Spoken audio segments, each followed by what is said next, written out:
بسم الله الرحمن الرحيم ألف لام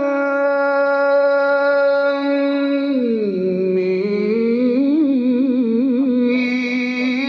ذلك الكتاب لا ريب فيه هدى للمتقين.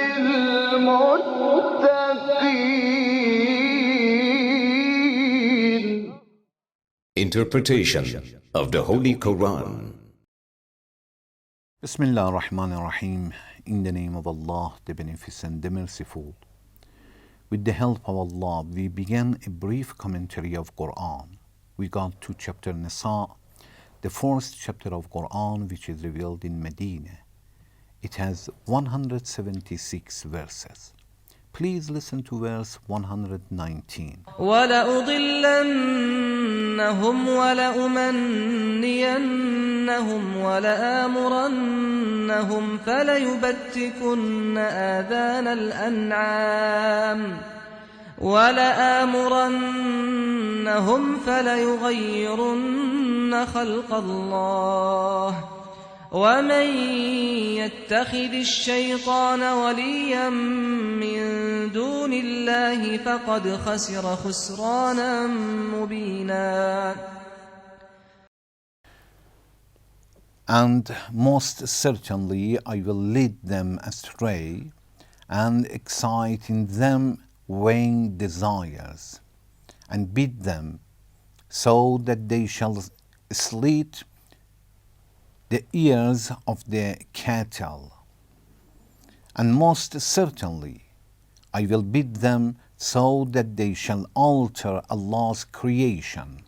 And whoever takes the shaitan for a guardian rather than Allah, he indeed shall suffer a manifest loss. In previous verse, Allah cursed shaitan. And after that, Allah said, but shaitan said. Allah is warning and started to warn. In previous verse, Allah said, وَقَالَ لَاتَّخِذَنَّ مِنْ عِبَادِكَ نَصِيبًا مَفْرُوضًا.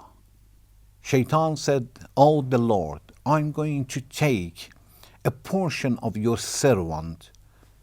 It means I will take them for myself. I will make them my followers. I will bring them to my side. In this verse, Allah continues to talk about whatever shaitan says, whatever he does. Allah continues to say that shaitan is telling, وَلَأُضِلَّنَّهُمْ, and I'm going to mislead them. I'm going to mislead people, make them astray. وَلَأُمَنِّيَنَّهُمْ, and I do something that they will be busy with their wish. I make them in such a way, I encourage them every day that they are going to have a long wish. Every day they say, after next year I'm going to do something, I'm going to buy something, I'm going to sell something. They have wish until they die. I'm going to help them to have a long wish. As they are not going to die,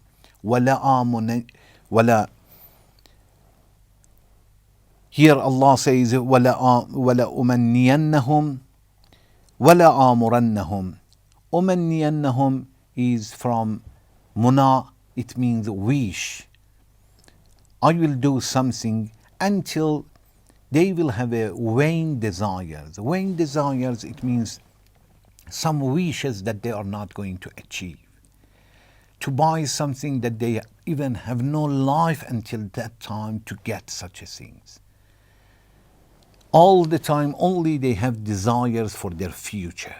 This is something that shaitan says, I'm going to make them or encourage them to live in such a way and excite in them vain desires.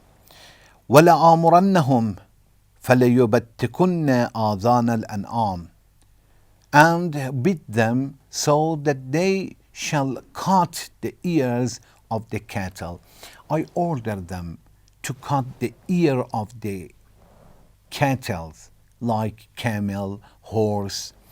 In the time of Jahiliyyah, ignorance period of Islam, some people who wanted to sacrifice either camel or horse or sheep for their gods, which was idols, they were cutting the ear of the camel or cow or sheep. They were cutting the ear, and after cutting, it was a sign that these cattle, this horse or sheep or cow should not be slaughtered. This is for the God. And they should not be used in any way. For example, the horse, they had no permission to ride on it. So they had to keep it until they sacrifice it. And shaitan, and it was a sign of Jahiliyyah, ignorance and superstition, that Islam refused it and stopped people to do such a thing. Islam says, yes, you can ride it all the time and there is no way to kill it for the idols. Yes, you want to help the people, you can slaughter it and help the people and you get the reward. But to kill it, to cut the ears and leave it until you sacrifice it for the idols, this is something that Islam has rejected completely.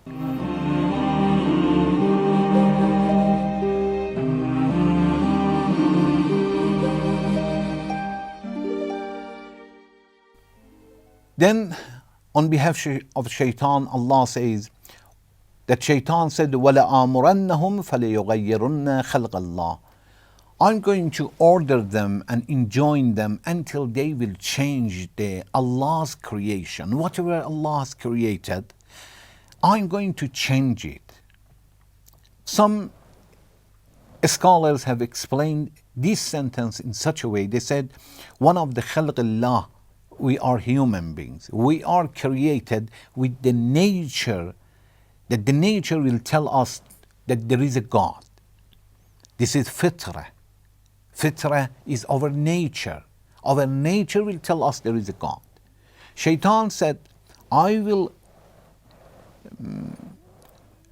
order the people and talk to them and whisper a lot on their heart until their nature will be changed. فَلَيُغَيِّرُنَّ خَلْقَ اللَّهِ, until the creation of Allah will be changed. It means the nature will be changed. He is human being, but he doesn't believe in God. Then Allah says, وَمَنْ يَتَّخِذِ الشَّيْطَانَ وَلِيًّا مِنْ دُونِ اللَّهِ, and whoever takes the shaitan as a guardian for himself other than Allah, فَقَدْ خَسِرَ خُسْرَانًا مُبِينًا, he should understand that indeed shall suffer a manifest loss. Such a person definitely is a real loser. Allah is warning us that shaitan in different ways, different sentences said, I'm going to mislead people. I'm not going to leave these people to carry his belief and his religion and practice it until the day of judgment day. As Allah said on behalf of shaitan, that shaitan says in previous verse, لَاتَّخِذَنَّ مِنْ عِبَادِكَ نَصِيبًا مَفْرُوضًا, I'm going to take a portion, good portion from your servants for myself. And he explained how encourage people to have a long wish. Every time they are told to ask forgiveness, they say, okay, next month, next year, after a few years. Not only that, encourage them to disobey Allah and follow superstition. This sentence that Allah says, min ibadika, shaitan said, I'm going to take min ibadika nasiban mafruza. Scholars have explained in two different meanings. Some they said it means a portion of your servants, I'm going to do something that they will follow me completely, like 50%. 70%, 80%. Another explanation, they said no. Nasiban mafruza, it means from all people, all. Sometimes they will follow me. Sometimes they obey me. So from all people I will take a portion of their time, their power. But according to both explanation, definitely Shaitan wants to say, I'm going to mislead some of the people. Inshallah, in next section, I would like to talk about the same verse a little more. Thank you very much for watching. Wassalamu alaikum wa rahmatullahi wa barakatuh.